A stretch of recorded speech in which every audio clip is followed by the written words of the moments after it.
शिंदे साहब से यहाँ पे मुलाकात की। महज 11 लोगों को परमिशन दी गई थी जो ठेवीदार है, उसमें से ज़्यादातर हमने महिलाओं को इसलिए लेकर गए थे कि मुख्यमंत्री को यह हम बताना चाहते थे कि आपकी लाडली बहन सिर्फ वही नहीं है जिसको आप 1,500 रुपये मुफ्त में दे रहे हैं। ये लाडली बहनें भी है जिन्होंने ज़िंदगी भर मेहनत करके ज़िंदगी भर का पैसा उस पद संस्था के अंदर लगाए और वो पैसा गायब हो गया है। तो आप इनके बारे में भी सोचिए। हमने उनको डिटेल्स के अंदर बताए हैं कि 25,000 रुपये तक के जितने ठेवीदार हैं, ऐसे 36,000 जो लिखित के अंदर हमको दिया गया है। तो हमने कहा कि जो पैसा आपका प्रॉपर्टी ऑक्शन करके आ रहा है उसको जल्द से जल्द, प्रॉपर्टी ऑक्शन हुआ, पैसा आपके पास आया तो फ़ौरन का फ़ौरन है तो आप उसको है तो ठेवीदारों को बांटना शुरू कर दें करके। तो इस ताल्लुक से निर्णय लिया गया। मुख्यमंत्री साहब ने कहा कि हम कल से ही बांटना शुरू कर देंगे। डीडीआर ने कहा कि ये अगले 2-3 दिन के अंदर, उन्होंने सोमवार तक का टाइम लिया कि सोमवार तक हम ये पैसा जो है ये बांटना शुरू करेंगे कर।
शिंदे साहब से यहाँ पे मुलाकात की।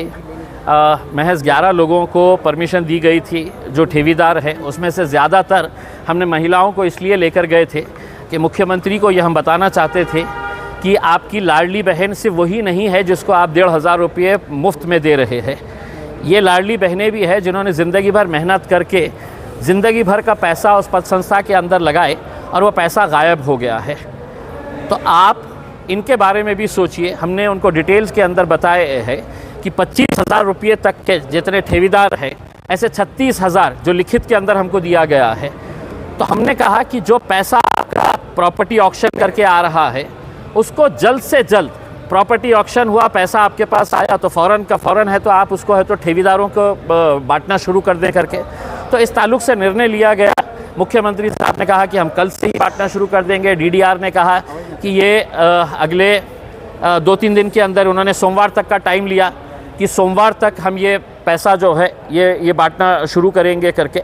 और 6 तारीख के दिन इसी संदर्भ में विभागीय आयुक्त, जिलाधिकारी, पुलिस कमिश्नर, डीडीआर ऑफिस, इन सब की मीटिंग रखी गई है और इसके अंदर जो रिकवरी कैसे की जाए करके, 115 करोड़ रुपए की रिकवरी है, वो रिकवरी कैसे की जाए ताकि जो पैसा आया फ़ौरन इनके अंदर बांटा जा सकता। लाडली बहनों को भी पैसा देने जा रहे हैं। देखिए, लाडली बहन वो कार्यक्रम है साहब कि आप इलेक्शन के वक्त वोट ख़रीदते हैं। जिनके पास पैसा होता है वो 500 रुपये, 1,000 रुपये, 1,500, 2,000 में वोट ख़रीदते हैं। तो ये लाडली बहन वो कार्यक्रम है कि जिसके तहत आप 1,500 रुपये महिलाओं के पॉकेट में, पर्स में डालेंगे और कहेंगे कि 2 महीने के बाद मुझे आपको मतदान करना है करके उसमें। तो आप इस देश का दुर्भाग्य कहिएगा कि निर्मला सीतारमण मैडम जो फाइनेंस मिनिस्टर है, उन्होंने बजट स्पीच के अंदर कहा कि 85 करोड़ लोगों को हम मुफ्त में अनाज दे रहे। ये कोई भी लोग जो मेरे साथ खड़े हुए हैं, किसी को मुफ्त में कुछ नहीं चाहिए। कोई सब्ज़ी बेच रहा है, कोई छोटा मोटा कारोबार कर रहा है, ये मेहनत करके पैसा कमाना चाहते हैं। लेकिन आप ये 1,500 रुपये उनको सिर्फ लाडली बहन बोल के नहीं दे रहे हैं। अगर वो लाडली बहन है तो ये भी लाडली बहनें हैं उनकी। हाँ, इनके साथ क्यों भेदभाव किया जा रहा है? इन्हें तो मुफ्त का पैसा नहीं चाहिए, इन्हें तो अपने मेहनत की कमाई का पैसा चाहिए। सीएम के साथ आपकी क्या चर्चा हुई और क्या? देखिए, सीएम को हमने यही बताया है कि इतना बड़ा फाइनेंशियल स्कैम हो जाता है, फॉरेंसिक ऑडिट होना ज़रूरी है। आज पूरे के पूरे जितने भी डायरेक्टर, चेयरमैन मानका पे जेलों में बंद है, वो सब ने है तो बेल के लिए अप्लाई किए हुए हैं। अगर फॉरेंसिक ऑडिट नहीं होता है तो वो उनको आज नहीं तो कल बेल मिल जाएगी। और फॉरेंसिक ऑडिट की फ़ाइल के ऊपर पिछले 10 महीने से इकोनॉमिक ऑफेंसेस विंग के और आपके जो प्रधान सचिव है गृह विभाग के, 10 महीने से बैठे हुए हैं उस फाइल के ऊपर। क्यों नहीं सैंक्शन कर रहे हैं? आपका क्या इंटरेस्ट है? तो हमने मुख्यमंत्री साहब को पेपर दिया, उन्होंने कहा कि मैं इमीडिएट इसको करवाने लगाता हूं करके, और उन्होंने आदेश दिया है कि जो भी पैसा आ रहा है कोई दूसरे उसके ऊपर खर्च ना होते हुए ठेवीदारों के ऊपर खर्च किया। आपने मोर्चा लगाया था जब दिलीप वळसे पाटिल आए थे, उन्होंने आपको आश्वासन दिया था। झूठे है सब। इस बार भी मुख्यमंत्री आए हैं, आपको क्या लगता है? आखिरी हमारी चेतावनी है, समझ लीजिएगा, वरना हम इस आंदोलन को इतना तीव्र करेंगे, इतना तेज़ करेंगे कि मुख्यमंत्री क्या, यहाँ पे जितने भी उनके नेता मंत्री है, ये सड़क के ऊपर घूमने के लायक नहीं रखेंगे, उनको इतना शर्मिंदा करेंगे करके। तुम्ही म्हटले की ज्या प्रकारे महिलांना पैसे वाटप केले जातात, तर निवडणुकीला रात्री पैसे वाटले जायचे, या योजनेच्या माध्यमातून निवडणुकीसाठी पैसे वाटले जातात, यामुळं अतुल सावे चांगलेच भडकले होते तुमच्यावर। काय आहे की अतुल सावे साहेबांनी समजावून सांगा ना की हे लोक तुमच्या चुनावी क्षेत्रामध्ये येत नाही का? हे तुमची लाडली बहीण नाही आहे का? हे लोक काय म्हणू लागले की आम्हाला तुमचे फुकटाचे पैसे नाही पाहिजे, आम्हाला आमचे कष्टाचे जे हक्काचे पैसे, आम्ही आयुष्यभर काम करून आम्ही ते पैसे टाकले होते, ते पैसे आम्हाला अतुल साहेबांना सांगा की आमच्या समोर या, डिबेट करा। हे महिलांना अतुल सावे असं त्यांच्या समोर बोलले ना, थोबाडीत मारतील ते। असं बोलण्याची हिम्मत कशी होती त्यांची? लोकांचे पैसे तुम्ही खाऊन बसलेले आहे, सहकार मंत्री होते तुम्ही, काय केलं तुम्ही? तुमच्या डिपार्टमेंटच्या नाकच्या खाली हे सगळं भ्रष्टाचार सुरू होता, तुमची जबाबदारी होती, इम्तियाज जलीलची नाही। तुम्ही मंत्री आहे, इतके मोठे मंत्री आहे, 2-2, 4-4 गाड्या घेऊन फिरतात तुम्ही, किती मंत्री आहे आणि माझ्यावर भडकतात तुम्ही। या तुम्ही यांच्या समोर येऊन एकदा बघा, तुमच्यामध्ये हिम्मत असेल ना अतुल सावे साहेब, तुम्हाला सांगतो मी, तुमच्यामध्ये हिम्मत असेल तर एकदा हे सगळं तुमच्या ऑफिसवर पाठवतो, मग सांगा तुम्ही तुमचा हाल काय करतील। हे आमची लाडली बहीण जी आहे ना, माझी लाडली बहीण आहे हे सगळं, तुमची लाडली बहीण जे आहे ना ते सिल्लोडमध्ये बसलेले आहे आता सगळे. बरं, ह्या बहिणींच्या फौजीच्या माध्यमातून तुम्ही काय सांगाल सरकारला आणि योजनेच्या माध्यमातून त्या? नाही काय आहे की तुम्हाला काय फुकटात द्यायचं आहे द्या. 2 महिन्यासाठी हे स्कीम आहे. निवडणूक संपली की लाडली ना बहीण ना भाऊ काही राहणार नाही. निवडणुकीपुरती 1,500 रुपये द्यायचं आणि मत मागायचं. हेच ऑफिशियल करप्शन कसा असू शकतं? 46,000 कोटी 46,000 करोड रुपया दर वर्षाला. त्यांना 1,000 कोटी 100 कोटी रुपये दिले तर त्यांचं सगळं काम सुरळीत होतं या ठेवीदारांच्या. लाडकी बहीण में तो लाडके वोटर है म्हणून पैसे देतात. या तुम्ही ते तुमच्या त्यांच्या कहीं पे निगाहें कहीं पे निशाना. 1,500 रुपये डालना और धीरे से बोलना हमको वोट करना. बस यही मामला है. तुमच्या दृष्टीने या योजनेला काय नाव असायला हवं? या योजनेला काय नाव असायला हवं? काय त्यांना काय नाव द्यायचं आहे? सगळं भामट्यांचं बाजार आहे तुम्ही साहेब. सांगितलं साहेब की पण तुमच्या लाडके बहिणीचे आंदोलनाला पण आता 10 महिने झाले जातात तरी हातात काही नाही आहे. अजून कसं तुम्ही पुढं सांगता की तीव्र आंदोलन करू? नाही आता सोमवारी बघू.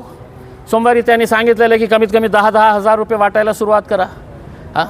मंगळवारी है तो मीटिंग घेणार आहे. सगळं शहरातले जिथले आपले अधिकारी आहे प्रमुख अधिकारी आदर्शच्या संदर्भात मीटिंग घेणार आहे. त्या मीटिंगमध्ये आम्हालाही बोलवा. तुमची काय हे असणार आहे. नाहीतर बघा आता तुमची आमची लाडली बहीण तुमच्या लाडली बहीणपेक्षा किती मोठी आणि ताकदवर आहे हे आम्ही दाखवून देऊ. सोमवारनंतर आंदोलनात तुमची तीव्रता दिसून येईल. मंगळवार नंतर. मंगळवार. ठीक आहे.